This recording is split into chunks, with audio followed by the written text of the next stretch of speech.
पता है इतना स्ट्रेस हो रहा है, कैसे करूँ? एग्जीबिशंस बुक कर ली हैं और मुझे प्रोडक्ट लाइन अपनी डिसाइड करनी है। एक तरफ तो लग रहा है बहुत सारी चीज़ें सारी ले जाऊँ, सारी बेच दूँ। दूसरी तरफ लग रहा है कि यार 3x2 का स्टॉल है, कैसे करूँ, क्या करूँ? क्या आपके लिए भी एग्जीबिशंस के लिए product planning is a stress? चलिए मैं आपको बताती हूँ how do I work. And मेरे जो एग्जीबिशंस है वो 99.9%, 0.1% छोड़ रही हूँ, सक्सेसफुल होते हैं। सो जो मैंने अभी शो बुक करा है for the month of July, outcome जो मैं चाह रही हूँ कि मेरा 3.5 लाख रुपए के करीब का सेल हो। मेरी stall cost with shelving and all is something like 1 lakh rupees. तो मेरी एक मोटी सी कैलकुलेशन है कि अगर मैं 3.5 से 4 लाख की प्लानिंग करती हूँ तो मैं मिनिमम 2.5-3 लाख का तो सेल करूंगी, so that that will recoup my cost of the stall and the material. तो मैंने अभी ये देखा कि भाई मेरा 3x2 का स्टॉल है, how many shelf will I have? So before planning the product, I'm planning the look of the stall, the shelf I can take, the space. So I'll have 2 tables, I'll have about 6 to 8 glass shelf, and what all can I keep. उसके बाद में मैंने ये देखा कि जो show मैं कर रही हूँ, मुझे पता लगा कि उसमें तकरीबन 2000 पीपल आते हैं। सो 2000 पीपल में से मैं ये ले रही हूँ कि 200 से 250 लोग मुझे विजिट करेंगे, और उसमें से आई एम लुकिंग एट कि about 100 to 120 people will buy from me. So means 125 बंदा जब मेरे लिए खरीदेगा, तो अब मुझे ये लगाना है कि मेरे पास यूनिट सेलिंग कितनी होगी। And then I have calculated कि अगर कोई बंदे 2 चीज़ ले रहे हैं या 4 चीज़ ले रहे हैं, 6, आप कहेंगे शालिनी प्रोडक्ट पे डिपेंड करता है, but then there are 125 stalls more for as my competitor, may be not in the same category of the product, but एक पर्स के अंदर अगर 10,000 रुपये या 50,000 रुपये या लाख रुपये है, वो इतने स्टॉल्स में डिवाइड होना है। Inside that, I have taken out a mix of a product which needs self space for sure, product which needs to be put on the table, a quick selling product.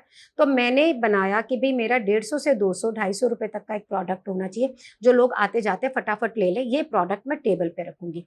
For me these are like envelopes, guinea boxes, small bunches, ticker, and because it's a Rakhi show coming in, so some may be small gifts in that range, but मैं वही लेके जाऊंगी जो उतने table के अंदर जाएगा। और मैं ये भी देख रही हूँ कि हाउ मेनी पीसेस ले जाने को। मैं लिखूँ जी 500 पीस बिक जाएंगे मेरे, तो 150 रुपए में मुझे तो इतने में ही पैसे आ जाएंगे, लेकिन ऐसा होगा नहीं, because there would be more people.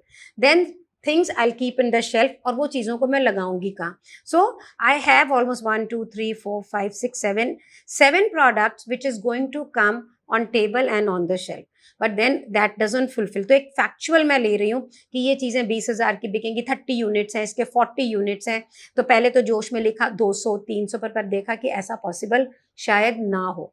सो मेरे प्रीवियस एक्सपीरियंसेस के साथ में, and then I had a conversation with some participants also, I have fixed up कि नो, मेरे जो यूनिट्स होंगे, so approximately when I am looking at units here, it's about 500 units in totality which I am going to sell. और फिर मैं उनको price point, सो supposedly मेरा एक एनवलप 200 से लेके 700 की रेंज का होता है, तो अगर मैं 200 रुपए का एनवलप चाहूँ कि मुझे लाख रुपया देगा, how many more envelope I need to sell, but अगर मेरा 500 रुपए का होता है तो मुझे कितना देगा? तो उसके हिसाब से ओवर हेयर मैंने एनवलप तो 200 का रखा है, पर मेरे अनदर प्रोडक्ट है which is at the cost of 700 800। इस प्रकार से 550 यूनिट के अंदर मेरे अप्रॉक्सीमेटली ओनली 10 प्रोडक्ट हैं which will give me about 3.5 lakh rupees, which will not cluster my stall, भरेगा भी नहीं, प्रेस होके कॉम्पैक्ट प्रोडक्ट मैं चूज कर रही हूँ। और क्योंकि मुझे लोगों को ये दिखाना है कि मेरे पास में वो जो भारी भरकम बड़े बड़े प्रोडक्ट भी होते हैं, I am going to only put up a display, they will not be delivered from there. So on a 3 shelf, I'm going to put all these major bada product, and either will book order on it, or we will direct the leads to the showroom, which is my basic outcome, कि वो मेरे showroom में आके मेरा पूरा gifting range देखें। Many times in a gifting, जो लोग डिजाइनर्स होते हैं, मैंने देखा है वो ring trays, first card trays अपने शो में लगाते हैं, एंड विच नेवर सेल्स, और बिकती भी तो कितनी, 1 या 2, 10,000 का भी बेचोगे तो 20,000 आएंगे, but it has taken away a shelf from you and people. कितने जनों की यहाँ शादियां होंगी? 2,000 लोगों में से मुश्किल से 20-25 लोगों के यहाँ पर, isn't it? So plan it wisely. So let's, if अगर मेरे को एक छोटे से फ्रेमवर्क में आपको देना हो तो क्या दूंगी?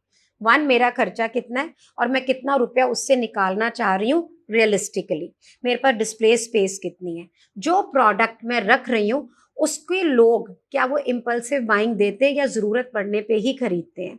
कुछ चीज़ें जो लोग ऑर्डर देते हैं मैंने सिर्फ डिस्प्ले बनाया, और कुछ जो इम्पल्सिव बाइंग वाली चीज़ें हैं वो ज़्यादा रखी कि आते जाते लोग ले लें, as a memory also, as a souvenir also, और as a utility also.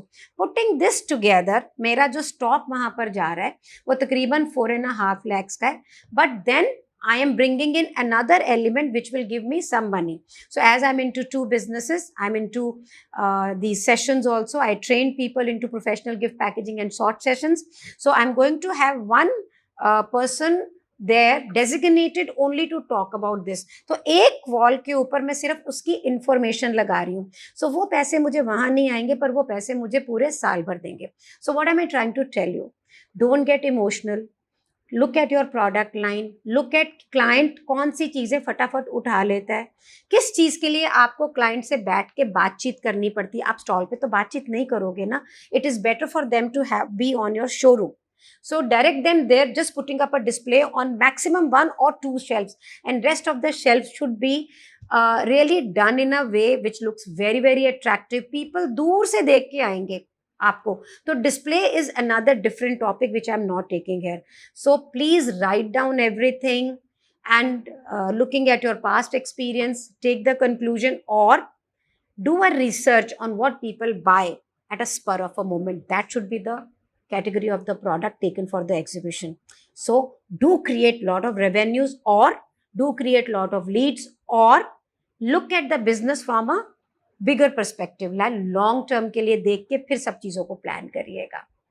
I wish you all the luck for creating successful shows.